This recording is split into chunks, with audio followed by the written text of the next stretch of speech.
out of everybody. Yes, and he's not here today, so we've got instead Mr. Blue Saraceno, everybody. And you've seen the evolution of guitar tone from late 80s to now.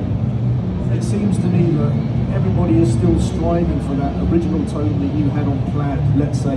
That's all that everybody's still striving for, the modelling and everything. Is that, do you see like an evolution of guitar sound? I mean, I don't know. One, thank you, that's great. I think it's actually a pretty exciting time gear-wise, because keep in mind, when, let's say, you know, I'm not 17 when I made those records, but when I was. The point is, you were taking what you had and you were just trying to make something out of it. So you took whatever was available, and it was almost the inefficiencies that allowed you to do stuff.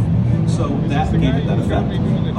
But I think that if you really zoom out a little bit, I think it's actually a pretty exciting time to be around, because here is kind of just in general, it's pretty incredible right now. I mean, if you just walk around the show, you know, I didn't play with high gain because we didn't have access to high gain. We just took old amps and turned them up, blew them up, got yelled at, and did it again. I also I would go to the UK, which usually UK and Italy have the best sounding stuff, by the way, for whatever reason. So I would find those old pedals, I'd bring them back. He'd say, hey, this pedal's cool, but what if we did this with it? And all of a sudden he would open it up. And so now I no longer had to carry this big 80-pound amp, I could just carry these two pedals. And so from there, the evolution kind of began with the pedals. And then because I was playing on people's records, I would show up with a green box with no stickers on it. Of course, because it was green and had no stickers, everybody thought it was a secret weapon, and it wasn't. So I'd give one to the producer because my dad was just building it, like, you can have one. And then he'd go do a record with, you know, whoever, whatever name, insert name person there, and then they had to have the green box. And so from there it kind of just grew, but ultimately all it was my dad sitting there blowing shit up on his kitchen table, making these pedals. And that's kind of how it kind of evolved. And then as time does, he got a little older and decided he wasn't going to do it anymore. And then this young, strapping young lad decided to kick in gear and just says, hey, I can, you know.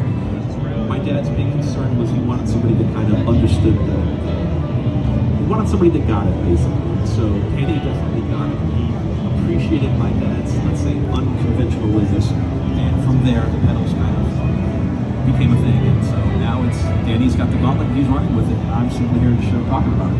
There you go. So we do have, if you wouldn't mind, kind of just giving us a sound. I guess apparently I'm going to play that thing. All right, here we go. You don't have to if you don't want to. You don't have to if you don't want to.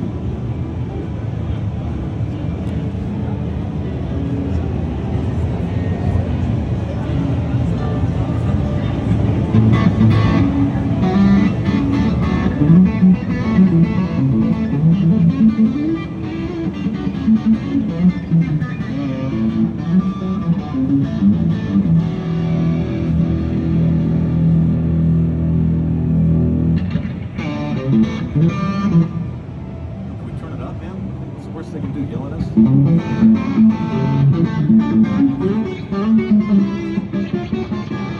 Here's a crazy story, just so you guys know.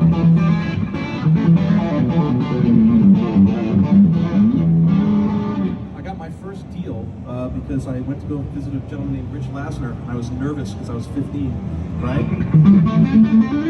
So I was walking around NAMM and I was playing, I was like really little, you know, when I was like younger. So I'd play these booths and everybody would show up and it was great. Because everybody was selling product. They'd be like, thanks kid, ta-ta. And that was it. And so I went up to meet Rich Lasner, which was over, believe it or not, at Ibanez Guitars back in the day. And I was nervous, so I didn't have a guitar pick. So I'm sitting there, this is like during the heyday of like hair metal shred and stuff, so everybody's sitting there just like, you know, doing push-ups and somersaults and just crushing it. And then there's Dorky Old you know, so he's like, I like that, it's different, you can have a deal. I'm like, oh, that's the best thing right now. So now, of course, I forgot a guitar pick.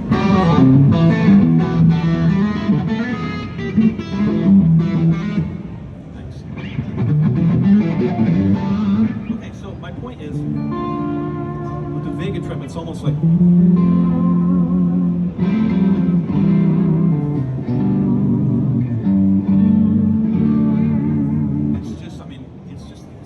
smooth feel.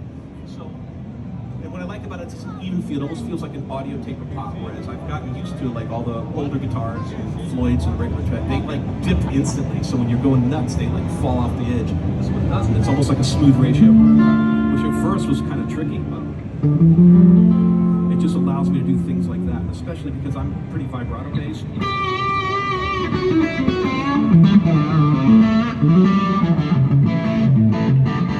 kind of don't have the vibrato down, you ain't got much. You know?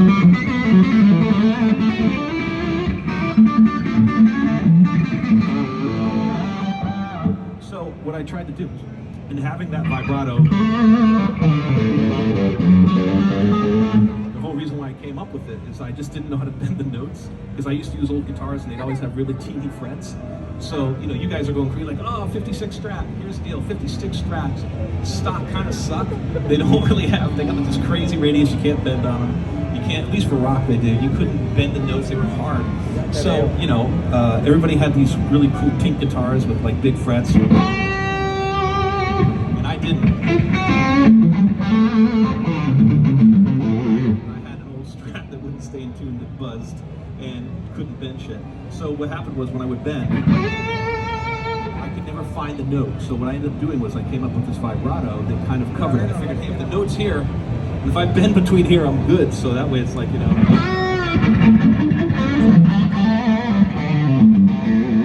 So I defy you to find the note in there because you can't. That's why I bend so wide, but that's how I get that. So the whole thing with the vibrato is I kind of do the same. It allows me to do a much finer vibrato.